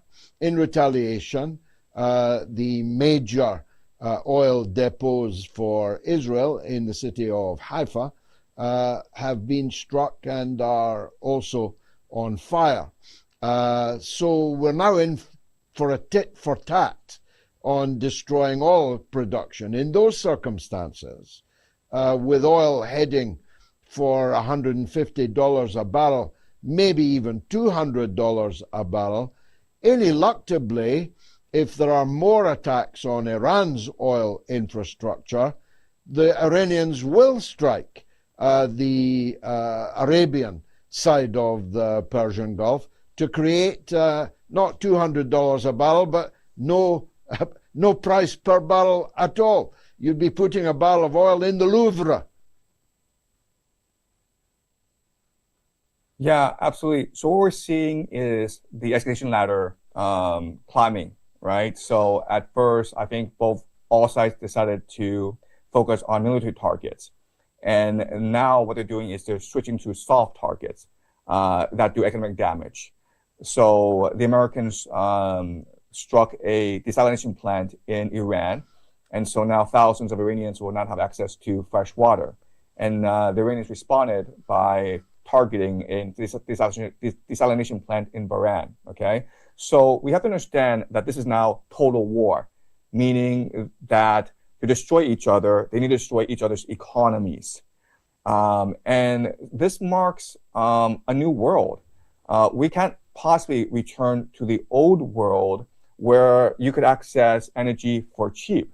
In the future, and I'm talking about maybe in a year or two, every nation will have to engage in massive deindustrialization because they can no longer access cheap oil. More and more nations will start to engage in mercantilism, and they need to create their own self-sufficient supply chains. And the nation that is in most dire need right now is actually Japan, because Japan is an extremely wealthy country, but it's completely dependent on global supply chains. It receives about 75% of its oil from the Strait of Hormuz.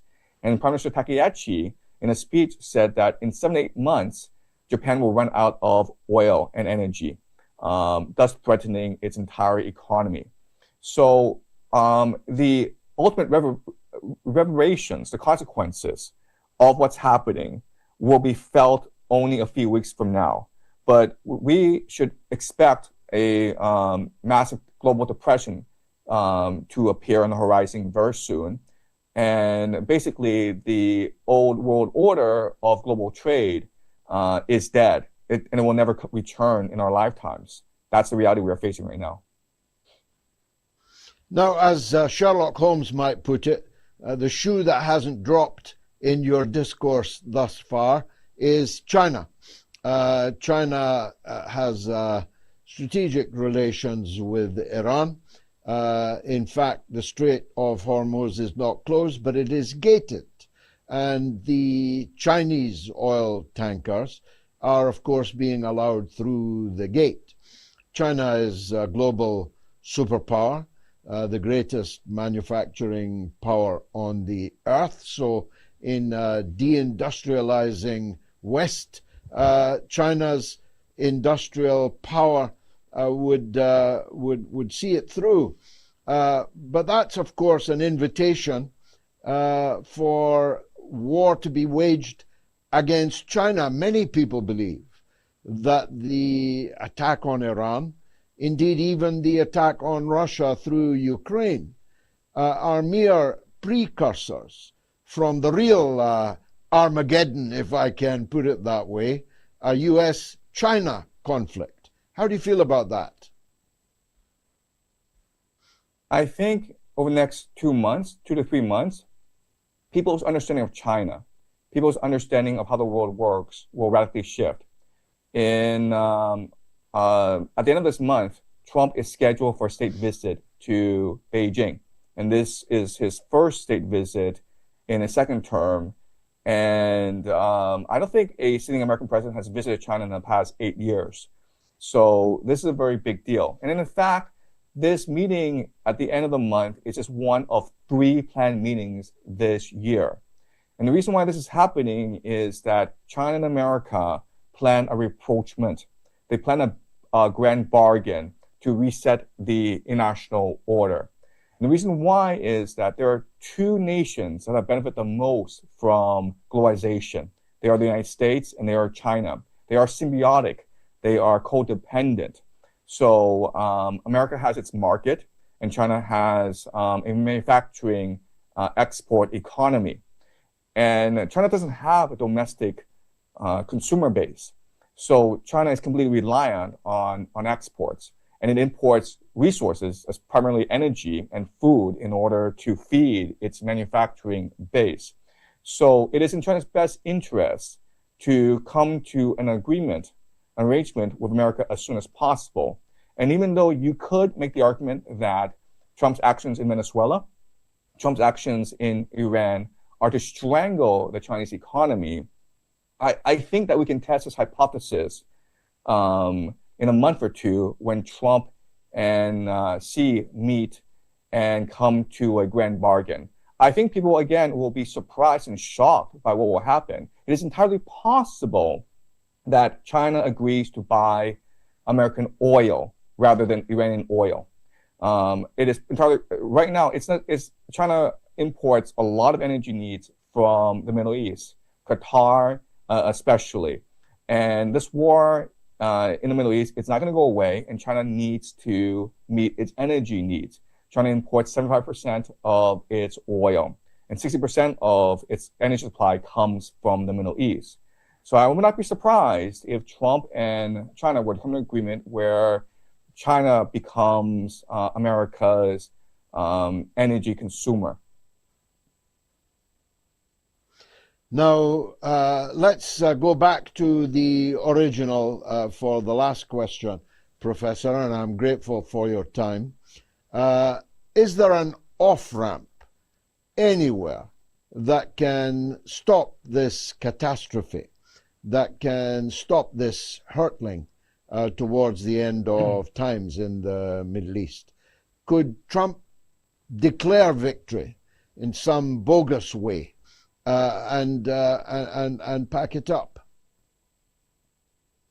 So we are in a situation because the United States presented Iran with three impossible demands. These three impossible demands are zero uranium enrichment, even for civilian purposes, to abandon its proxies in the Middle East, the Houthis, Hezbollah, the Shia militias in Iraq, Hamas, and to end or drastically reduce its ballistic missiles program. Okay, so these are three impossible demands, because basically what America says is that if you give up the right to defend yourself, we might not attack you. Oh, and by the way, we're not going to lift sanctions. So we're still going to strangle you economically, but we might be nice to you if you accede to our demands. So these are impossible demands. And it was clear at that point that the Americans were looking for a pretext to attack Iran. Trump's envoys in these negotiations were Steve Witkoff and Jared Kushner. And these are two ardent Zionists who are close to Netanyahu. And we all know that Netanyahu wanted war.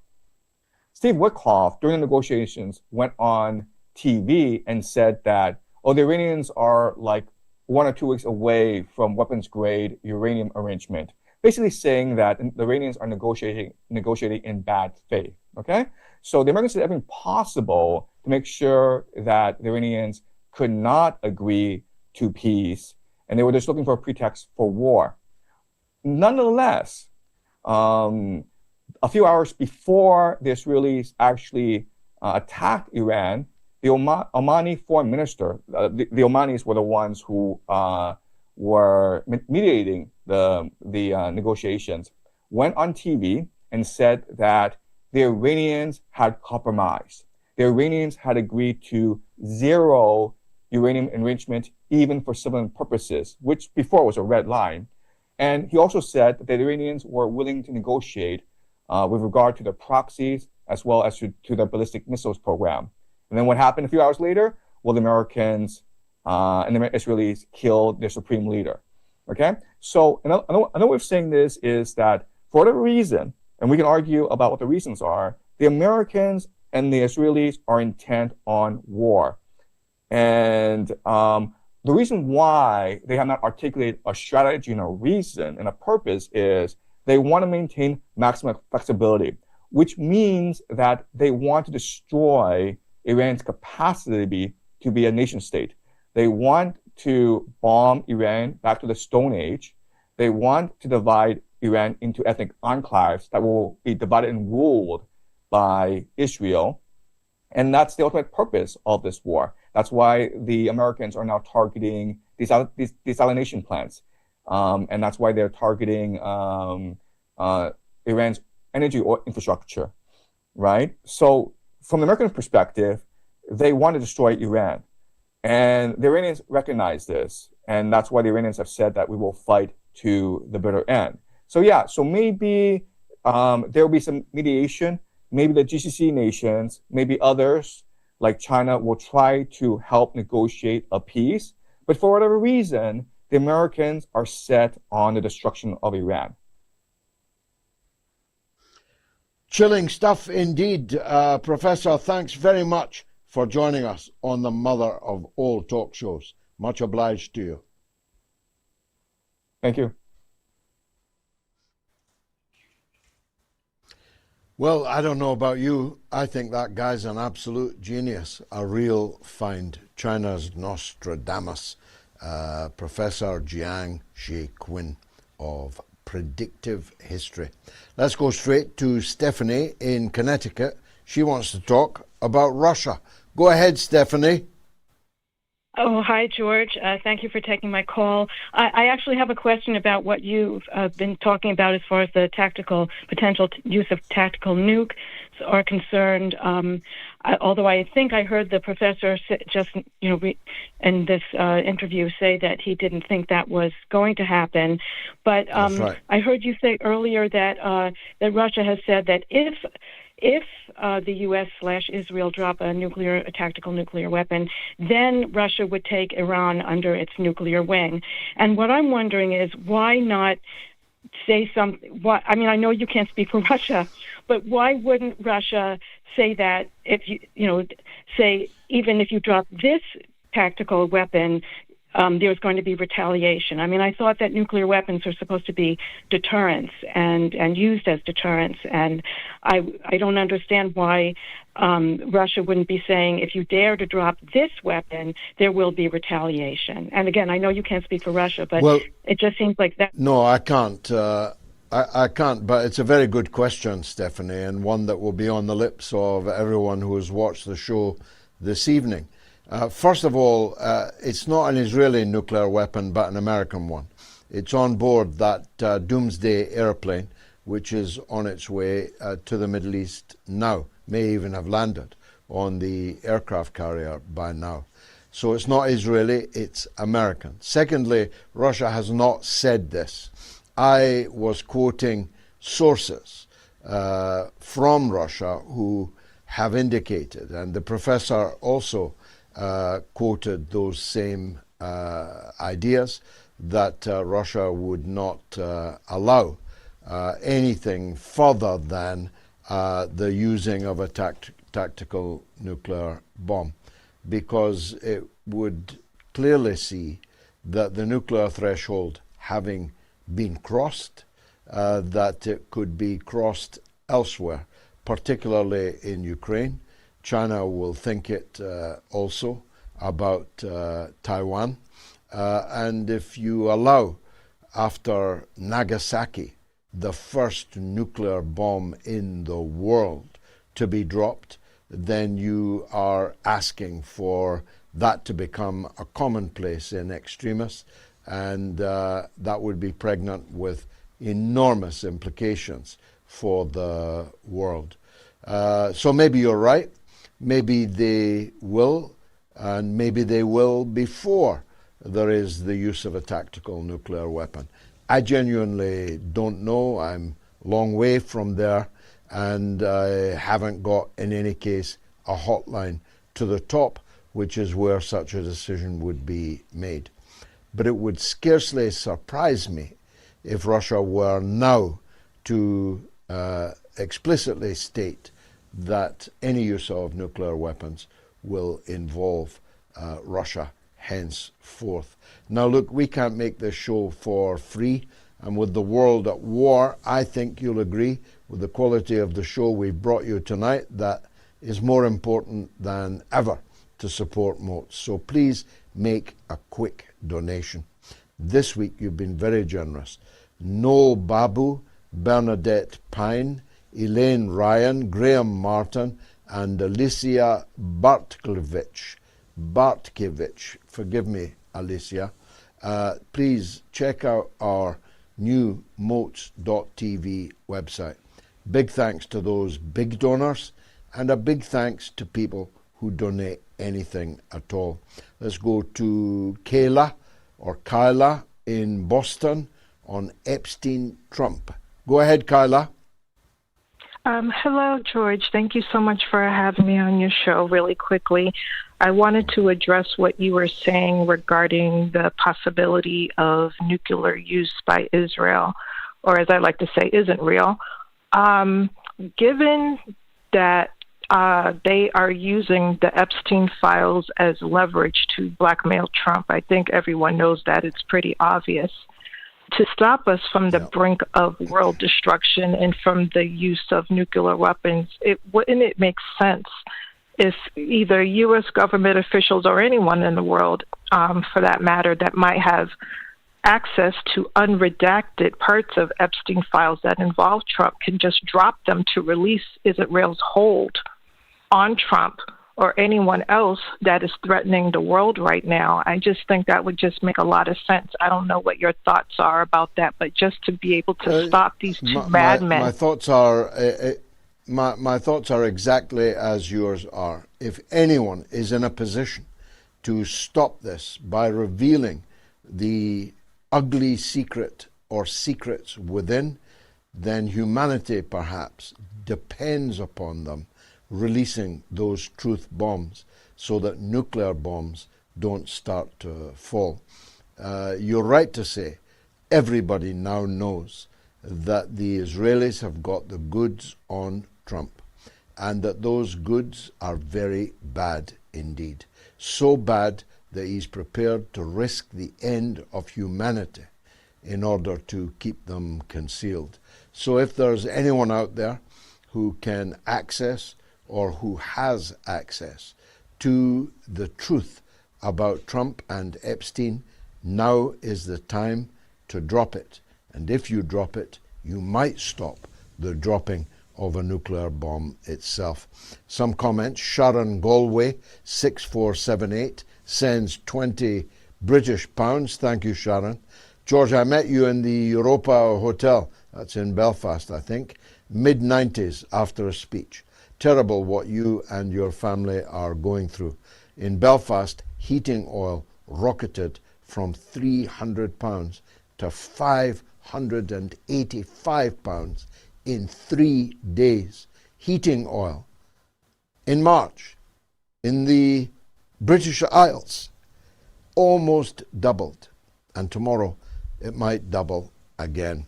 Sharon, thank you for that. Celtic RN8 sends $5. George, please do a poll. Who is the President of the United States? Is it Trump, Lindsey Graham, Netanyahu, Satan himself? Thank God, bless Mother Earth. Well, frankly, all these people are one and the same to me.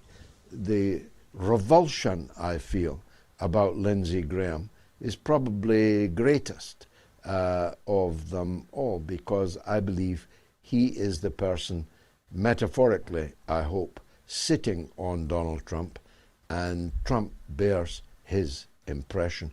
Albert Roundtree says Sir Tony Blair needs to send his son to join the British Army. And William Nicholson, 1300, says Hillary Clinton is pissed she's not pressing the button. And Global Prosperity 123 sends $5, thank you, and says, let's not forget Genocide Joe. Otherwise, we will also forget tyrannical Trump. Now, I don't have a note of any other callers, though I do know there are a large number of them. Yeah, Carrick in Canada is up next. Go ahead, Carrick. Hi, George. Thank you for being the voice of voiceless. My question is very similar to the previous caller, Stephanie. I listened to your guest, Professor Jiang, too, and he said it's a highly unlikely the U.S. will drop tactical weapons on Iran. So my question is, if that's the case, why Russia is so quiet?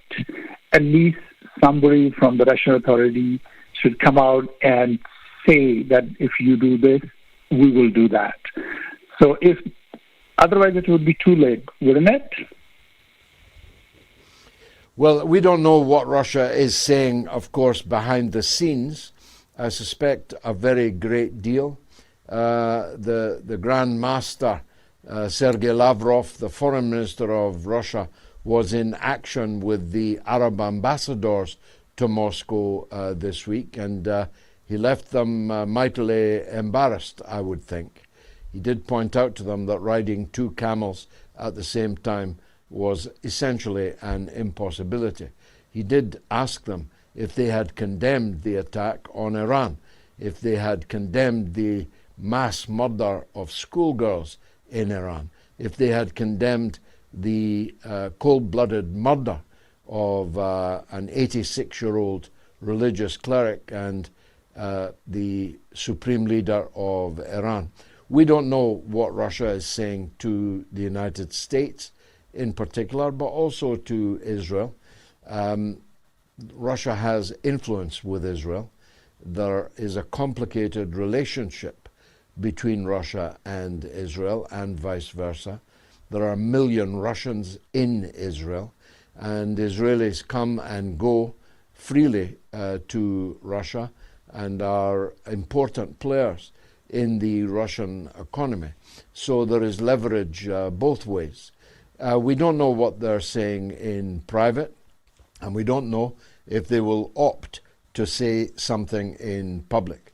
But if I was in the Kremlin, I would definitely be saying right now that you should regard Iran as being under our nuclear umbrella, because the consequences of the first dropping of a nuclear bomb since Nagasaki are sufficiently serious to warrant that. Now, on the podcast, this week we've shot into the top 5 podcasts for politics in Bahrain, Malta, UAE, and Lebanon this week, and are charting in the top 30 for politics in Malaysia, Pakistan, Peru, and Ireland. Just scan the QR code right now and you can download the Moats podcast, or you can listen via the moats.tv website. I don't have any other names on my screen. There's another one from Boston. Beth in Boston, most welcome. Yes, it's VSSY, Vesi, Bulgarian. Yes, I'm going for 2 reasons. One, it's for justice. We in Bulgaria are seeking justice, and the biggest part of the population in Bulgaria would be glad if Iran destroys and eliminates the 15 airplanes at Sofia, Bulgaria civil airport and the 600 USA soldiers. The planes are flying in and out every 2 to 4 hours. They go to Iran's border to fuel the bombers, the USA bombers. Most of the population would be glad if they receive the deserved justice. So Well, look, Vess, and I apologize for getting your name wrong. It wasn't on my screen, and I heard it only in my ear. But the story you bring us is very significant, that Bulgaria, once a loyal ally of Russia, is now a wholly owned subsidiary of the United States war machine. So is Romania. And the reason for robbing the Romanian people of their rightful president was precisely to keep them that way. The reason for forcing Bulgaria into the Eurozone was precisely to keep them that way. The independence of European countries is now null and void. Only Hungary and Slovakia and occasionally Slovenia and occasionally Serbia are with any dignity, integrity, or independence. All the rest are slaves. They are American-occupied territory, and if the balloon goes up, if war breaks out in Europe, these satrapies, just as much a satrapy as the King of Bahrain, the Emperor of France is just like the King of Bahrain. The Prime Minister of Britain, ditto. The Chancellor of Germany, ditto. So what about smaller, weaker European countries like Bulgaria? And the people of Europe are going to have to rise up against this serfdom. If they don't, it might well be the end. Now, streaming soon, this Tuesday at 9 o'clock, Call the Doctor, that's the Workers' Party vehicle for highlighting the crisis in the NHS, is back again. My former parliamentary colleague and deputy leader of our party, it makes him busy now that I'm thousands of miles away, and the best known GP in the land, Dr. Bob Gill. They present episode 17, taking questions about the latest health developments. Streaming live on YouTube and Rumble. That's Call the Doctor on Tuesday at 9 p.m. Now, I'm joined in the studio by the woman without whom the news wouldn't be the news. Here's Gayatri. What's rattling, Gayatri? Happy International Women's Day. Social media is full of it, congratulating ladies on looking after themselves, pampering themselves on this special day, all very individual-oriented messages. It is indeed today, 8th of March, International Women's Day, although quite a few women and girls never made it to see it because they've been killed by the bombs that were dropped by the same people who tried or at least claimed to want to liberate these women. So today's Women's Day we dedicate to those killed and massacred in Iran and in Gaza for the past ongoing years. We've lost count, haven't we? So what does International Women's Day actually mean today when all you see are reference to self-care, a nice day at the spa? Tell that to the ladies in Gaza who have been living in sheltered and afraid to wake up to another bomb attack or missing their children. So actually, the origins of the International Women's Day is far from the self-individual woman's right. It started in Petrograd, 1917, when the women in Russia lived under the Tsar Nicholas II. And the women in the textile industry, they took the initiative to go on the street, started a strike, and gained support, which flooded the streets with men and women in a protest that they coined Bread and Peace, in protest against the shortage of food and Tsarism and the end of World War I. And this was so successful that 7 days later they indeed ended the monarchy of Nicholas II. This particular day, 8th of March, has been marked as the International Women's Day because this started the February Revolution and combined with the October Revolution was the start of the Russian Revolution. So these women in Petrograd who dropped all their work at their textile factories and just started strike and gained the support across the city, they started all this.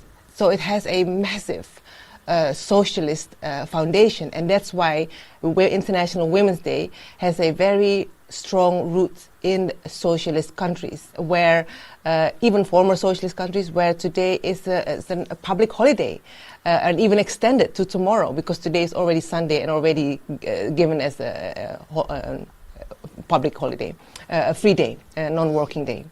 So across the communist countries and across socialist countries and socialist movements, International Women's Day is very strong because this is where it's all rooted in. This, of course, changed a bit in the 70s when the second wave of feminists made this Women's Day and the women's interest all to reflect the self and sexual rights and sexual freedom. And this international solidarity was lost in this. And in 1975, even though the woman was celebrated across several days, they decided to go back to 8th of March. So today is the original 8th of March, International Women's Day. So congratulations to all the women who are continuing to the fight, the struggle against all the evil, the Epstein class, the imperialists that continue to try to claim they're fighting for you, but are doing the opposite. Powerful indeed. And let's not let the evening go by without referring to the massacres taking place in these last days, weeks, months, more than a year in Lebanon, the portal through which I myself entered the Arab world.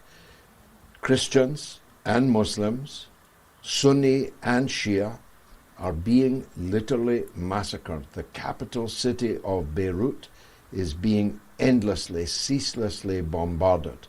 The Israelis have tried again to invade Lebanon through the south. You'll recall you and I were at that very border. Yes. Well, the Lebanese resistance are again in hand-to-hand fighting with the invading Israeli forces. and the American puppet regime in Beirut are doing nothing except stab them in the back. I wasn't able to take you out as I would have liked to celebrate International Women's Day, but I bow my head to you, to our daughters, to my 92-year-old mother, to everybody's wife, daughter, sister, and mother, everybody's auntie and grandmother, to all the women of the world. I salute you. You hold up half the sky, as they say in China. Well, it's been quite a show. Probably our biggest show ever. We'll know that over the next few days. And that's because you'll find guests here, you'll find discourse here that you won't find anywhere else. We have a point of view and we disdain to hide it. If you agree with that point of view, or even if you just want to hear it, tune in on Wednesday for the next edition of the Mother of All Talkshows. Good night.